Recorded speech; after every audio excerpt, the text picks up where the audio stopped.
अस्सलाम वालेकुम to all second year students. English की न्यू बुक का आज जो है वो हमारा 7वां लेक्चर है, जिसमें यूनिट नंबर 7 यानी कि आपकी बुक की सेकंड पोइम बनती है, because I could not stop for death. ये जो है वो इस पोइम का नेम है।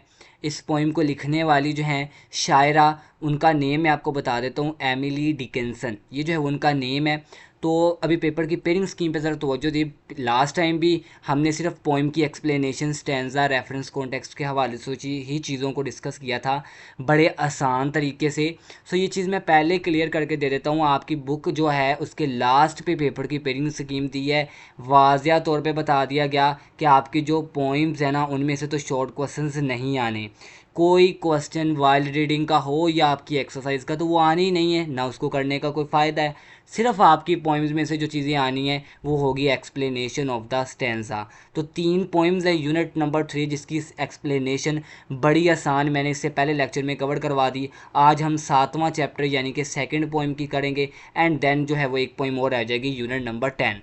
तो इस पोइम को जो है वो एक्सप्लेनेशन शेयर करने से पहले मैं ज़रा आपकी जो है वो एक बड़ी कॉमन मिस्टेक यहाँ पे जो बच्चे करेंगे वो मैं क्लियर करवा देता हूँ, क्योंकि मैंने आपको कुछ लाइनें लिख के दी हैं। आपको भी आइडिया हो जाएगा आज किसी लेक्चर में कि ये लाइनें वाकई जो है वो ठीक हैं या नहीं, जिनको मैंने जो है वो रेड कलर से ज़रा हाईलाइट की है, ये सारी लाइंस, और नीचे वाला ये वाला पैराग्राफ भी। ठीक है, ये सारे के सारी लाइंस वही लाइंस हैं जो हम इससे पीछे वाली पोइम यानी कि यूनिट नंबर 3 की जब हमने एक्सप्लेनेशन जो है वो मैंने आपको बताई थी, और ये वही लाइंस है जो उस पोइम में भी हमने यूज़ की और इस पोइम में भी यूज़ करेंगे। और आपको वजह भी आज की इस लेक्चर में पता चल जाएगी कि ये लाइंस जो हैं वो कितनी सूटेबल हैं और कितनी बेस्ट हैं। बस आपने छोटी सी जो है वो चीज़ का ये ख्याल रखना है कि जो उस पोइम की बात करूँ ना, तो उस पोइम में जो है वो पोइट थे, मतलब शायर जिसको हम कहते हैं। बस आपने जब इसकी एक्सप्लेनेशन लिखनी है ना, इसकी एक्सप्लेनेशन लिखनी है, तो याद रखिएगा आपने पोइट का लफ्ज़ इस्तेमाल नहीं करना। मैंने ज़रा से इसको जो है वो ठीक भी किए हैं अल्फाज को। पोइटेस मतलब शायरा जिसको हम कहते हैं, वो लफ्ज़ इस्तेमाल करना है। मैंने सारी की जगह पे जहाँ जहाँ पे है पोइट का लफ्ज़ इस्तेमाल हुआ था ना, इन लाइनों में ख़ास तौर पे खुसूसन मैं बात करूँ, ये वही लाइन्स है जो आपने पीछे वाली पोइम में भी तैयार की थी। याद रखिएगा इस पोइम में भी आपने ये लाइनें लिखनी हैं एक्सप्लेनेशन में, ताकि आपको पूरे मार्क्स मिले। 6 में से 6 नंबर की ये एक्सप्लेनेशन वाला सवाल है, आपको पूरे मार्क्स मिले। तो उसके लिए फिर मैंने आपकी इस गलती को दूर करते हुए ना, यहाँ पे पोइट लफ्ज़ नहीं इस्तेमाल करना, पोइट टेस्ट इस्तेमाल करना है इसी पोइम के लिए, सिर्फ इस पोइम के लिए जिस पोइम की मैं अभी बात कर रहा हूँ। तो वो यहाँ पे अगर आप पोइट का लफ्ज़ इस्तेमाल करेंगे तो बच्चे आपके जो है वो मार्क्स कट जाएंगे, आपको मार्क्स नहीं मिलेंगे, आपकी इस एक्सप्लेनेशन भी गलत हो सकती है। तो आपकी ये गलती मैंने दूर कर दी है कि आपने ये गलती यहाँ पे नहीं करनी। वो लाइनें उस पोइम के लिए थी, सिर्फ फ़र्क इतना है कि आपने उस पोइम में जो है वो पोइट का जिक्र किया था, और इस पोइम में पोइट का जिक्र नहीं करना। इस पोइम में पोइट की जगह पे पोइटेस का जो है वो आपने लफ्ज़ इस्तेमाल करना है, जिसको हम शायरा बोलते हैं उर्दू में। ठीक है, क्योंकि लड़की हैं तो लड़की के लिए ये लफ्ज़ इस्तेमाल होता है, तो अगर लड़का होता तो उसके लिए शायर का लफ्ज़ इस्तेमाल होता है, पोइट का। आई होप सो कि आप जो है वो बात को अंडरस्टैंड कर रहे होंगे। सो आपको चीज़ें समझ आ जाएंगी सारी इसी लेक्चर के अंदर। बट उससे पहले छोटी सी रिक्वेस्ट है, अभी तक आपने हमारे अगर यूट्यूब चैनल को सब्सक्राइब नहीं किया तो लाजमी तौर पर सब्सक्राइब कर लीजिएगा। यूनिट नंबर 7 की बात करूँ तो देखिए इसके डिफरेंट स्टैंजाज मौजूद हैं। कमो पेश हमारे पास इस पोइम के जो है वो टोटल 6 स्टैंजाज मौजूद हैं। ठीक है, आप देख भी सकते हैं टोटल 6 स्टैंजा हैं, और हर स्टैंजा की एक्सप्लेनेशन अलग अलग हमें तैयार करने की कतई तौर पे ज़रूरत नहीं है। हम जस्ट इसकी एक एक्सप्लेनेशन ही तैयार करेंगे, और वो एक एक्सप्लेनेशन भी काफ़ी हद तक पीछे वाली पोइम से मिलती होगी। मतलब वो लाइनें कुछ जो है वो कॉमन है, ऑलरेडी जो है वो मैं डिस्कस कर चुका हूँ, आपको बता चुका हूँ। सो मेरा ख्याल है कि आपकी इस चीज़ की तो एक्सप्लेनेशन की तो परेशानी सारी ख़त्म हो जाएगी। ठीक है, तो सबसे पहले हम रेफरेंस से स्टार्ट करते हैं। याद रखिएगा जैसे मैंने लिखा है आपने भी ऐसे ही लिखना है। बच्चे बड़ी गलती करेंगे इसमें भी, रेफरेंस में आपका 1 मार्क्स कट जाता है, क्योंकि पढ़ाना ही टीचर का काम नहीं बल्कि बताना भी है कि बच्चे यहाँ पे जो गलतियाँ करते हैं उनको दुरुस्त किया जा सके। तो मिस्टेक पता क्या होती है? मिस्टेक ये होती है कि हम अपनी पोइम है ना, लेट्स सपोज हमारी जो पोइम है उसका नेम ये है because I could not stop for death. बच्चे यहाँ तो डेथ का जो डी है ये समाल लिख देंगे।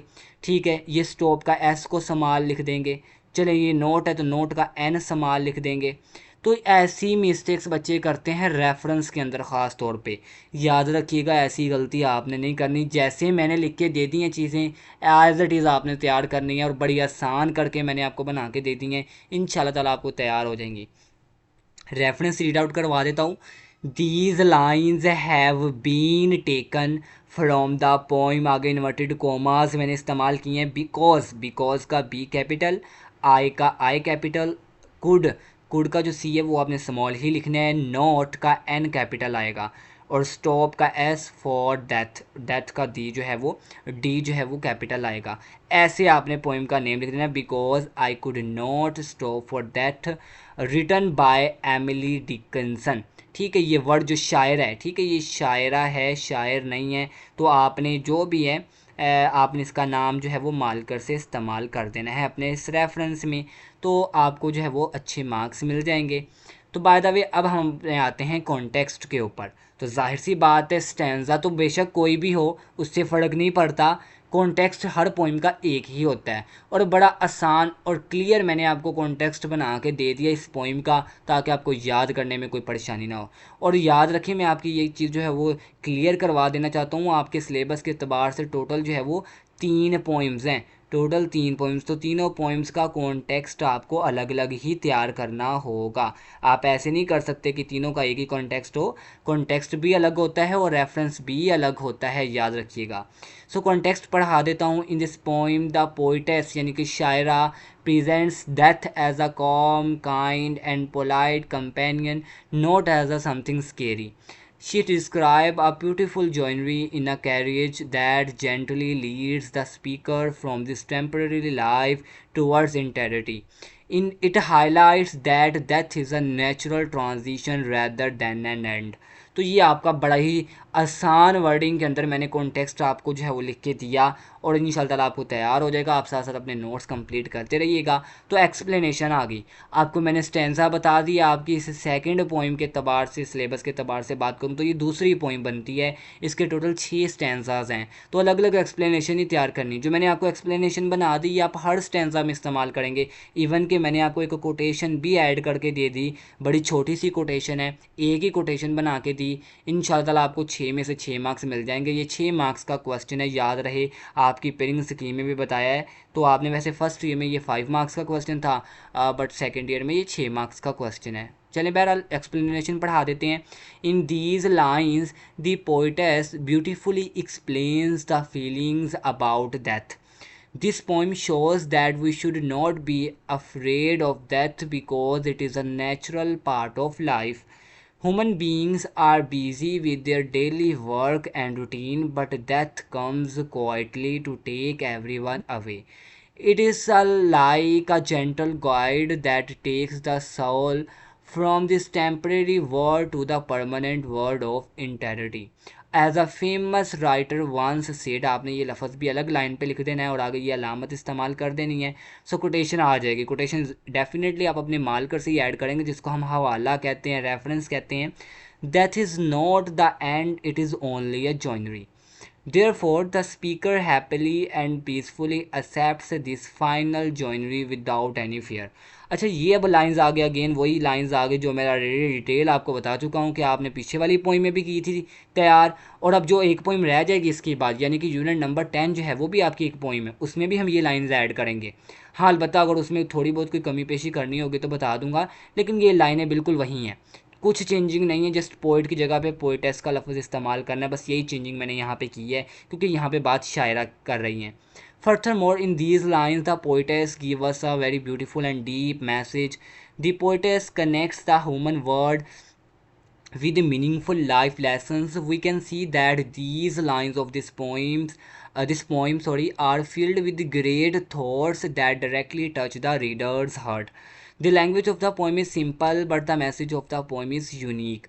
The beauty of the words shows the high skill of the poetess. The main purpose of the poetess is to teach us how to accept death with a deep understanding and peace. These lines are not just simple words, but they are full of wisdom and knowledge. लो भी, अब आपको इसका तर्जमा जब मैं पढ़ के सुना दूंगा ना, तो आपको वाकई ही अंदाज़ा हो जाएगा कि ये लाइनें जिनको हमने एक वो लाइनें कहा कि जो हर हम एक्सप्लेनेशन में इस्तेमाल कर सकते हैं, तो आपको अभी बात समझ आ जाएगी। इन लाइनों में शायरा मौत के बारे में अपने जज्बात को बहुत खूबसूरती से वाज़िया करती है। ये नज़म हमें सिखाती है कि हमें मौत से डरना नहीं चाहिए, क्योंकि ये ज़िंदगी का एक कुदरती हिस्सा है। इंसान अपने रोज़मर्रा के कामों और मामूलात में मसरूफ़ रहता है, लेकिन तो मौत हर एक को ले जाने के लिए खामोशी से आ जाती है। एक नरम मजाज रहनुमा की तरह है जो रूह को उस आर्जी दुनिया से एक अबदी दुनिया, अबदियत की मुस्तकिल दुनिया की तरफ जो है वो ले जाती है। जैसा कि एक मशहूर मुसन्नफ़ ने कहा था, वो जो हवाला मैंने ऐड किया उसका तर्जमा पढ़ के बता रहा हूँ, मौत इख्तिताम नहीं है, ये सिर्फ़ एक सफ़र है। इसीलिए अब ये जो लाइनें ऐड की हैं इसकी ट्रांसलेशन हो रही है। इसीलिए शायरा बग़ैर किसी खौफ के खुशी और पुरसकून अंदाज में इस आखिरी सफ़र को कबूल करती हैं। मज़ीद बड़ा फर्थर मोड़ से स्टार्ट हो रहा है। इन लाइनों में शायरा हमें एक बहुत खूबसूरत और गहरा पैगाम देती हैं। वो इंसानी दुनिया को बामकसद ज़िंदगी के इसबाक से जोड़ती है। हम देख सकते हैं कि इस नज़म की ये लाइनें ऐसे अजीम ख़यालात से बड़ी हुई हैं जो बराह रास्त कारी के दिल को छू लेते हैं। नज़म की ज़ुबान सादा है, लेकिन नज़म का पैगाम मुनफरिद है। अल्फाज की खूबसूरती शायरा की आला महारत को ज़ाहिर करती है। इसका असल मकसद हमें ये सिखाना है कि गहरी समझ बूझ और अमन के साथ मौत को कैसे कबूल किया जाए। ये लाइनें सिर्फ सादा अल्फाज ही नहीं, बल्कि ये हिकमत और इल्म से भरपूर हैं। तो ये उर्दू तर्जमा सिर्फ करने का मकसद इतना ही था कि आपको बेहतर तरीके से पता चल सके कि भाई जो हमने एक्सप्लेनेशन पढ़ी है इसका मतलब क्या बन रहा है। ठीक है, तो आई होप सो कि ये चीज़ें सारी की सारी जो है वो आपको समझ आ गई होंगी। सो मुझसे जितना आसानी के साथ जो है वो एक्सप्लेनेशन इस पोइम की जो है वो एक्यूरेटली बन सकती थी, मैंने जो है वो आपको बना के दे दी। तो अच्छी तरीके से इसको तैयार कीजिएगा। आई होप सो कि ये लेक्चर आपको जो है बड़ा ही बेस्ट रहा होगा आपके लिए। सो आपने इसको आगे ज़रूर अपने फ्रेंड के साथ भी शेयर कर देना है और हमारे चैनल को सब्सक्राइब करना मत भूलिएगा। तो मिलते हैं फिर नेक्स्ट लेक्चर में, तब तक अपना ख्याल रखिएगा। अल्लाह हाफिज़।